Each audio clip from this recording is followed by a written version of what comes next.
Arsenic, লোহা আর লবণাক্ততার কারণে এখনও দেশের অনেক অঞ্চলে বিশুদ্ধ পানির সংকট। নিরাপদ পানির খোঁজে প্রতিদিনই ভোগান্তি পোহাতে হয় হাজারো পরিবারকে।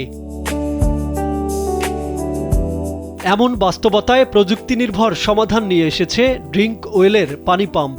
বিশেষ প্রযুক্তিতে ভূগর্ভস্থ পানি পরিশোধন করে মাত্র ১ টাকা প্রতি লিটার দামে সরবরাহ করা হচ্ছে নিরাপদ পানি। এতে কম খরচে বিশুদ্ধ পানি পাওয়ায় কমছে পানিবাহিত রোগের ঝুঁকি, একই সঙ্গে স্বস্তি ফিরেছে স্থানীয় মানুষের দৈনন্দিন জীবনে। এই পানিটা আমাদের কোনো অসুবিধা হচ্ছে না। দোকানওয়ালারা ওদের পানিটা খেলে প্রবলেম হয়। এই পানিটা নিয়ে যদি আমি খাই, আমার পানিটা ক্ষতি করে না।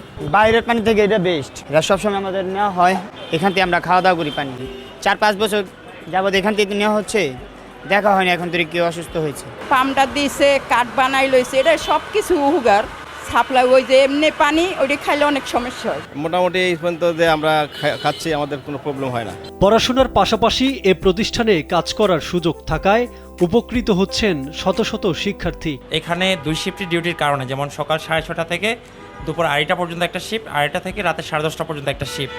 তো এটা হওয়ার কারণে আমরা সকাল 6:30 থেকে 2:30টা পর্যন্ত যখন ডিউটি করি, বিকালের শিফট বা বিকালের সময়টা আমরা পড়াশোনা দিতে পারি। ড্রিঙ্ক ওয়েল হওয়ার কারণে আমাদের মতো আরও অনেক শিক্ষার্থী আছে, যেমন 700-800 প্লাস শিক্ষার্থী যারা আছি, আমরা সবাই কর্মসংস্থান এবং পড়াশোনা দুইটাই একসাথে চালাতে পারতেছি আমরা। প্রতিষ্ঠানটির দাবি, নিরাপদ পানির সংকট রয়েছে এমন এলাকাকেই অগ্রাধিকার দিয়ে ধাপে ধাপে আরও পাম্প স্থাপন করা হবে। রাজনীতির বাইরে দেশের অর্থনীতিতে অবদান রাখতে নিয়মিত পানির মান পরীক্ষা ও রক্ষণাবেক্ষণের মাধ্যমে এই উদ্যোগকে টেকসই করারও পরিকল্পনা তাদের। ঢাকা ওয়াসা ছাড়া তো এই কাজটা আসলে সম্ভব হতো না। আমাদের সব খরচের পরে কোনো লাভ থাকে না।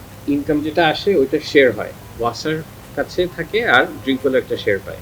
কিন্তু ড্রিঙ্ক ওয়েল হচ্ছে একটা, এই প্রজেক্ট হচ্ছে সোশ্যাল বিজনেস, মানে নো লস নো ডিভিডেন্ড। তো আপনার মুনাফা তো দূর কথা, এখানে আসলে আমরা সাবসিডিতে আমরা এটাকে চালাই রাখি।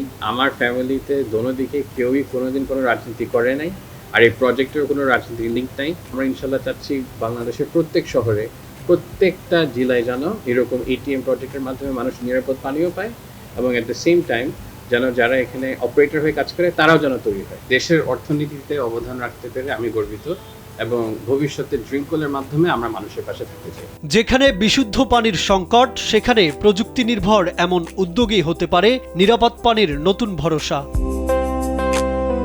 এনামুল হক এনাম, কালবেলা।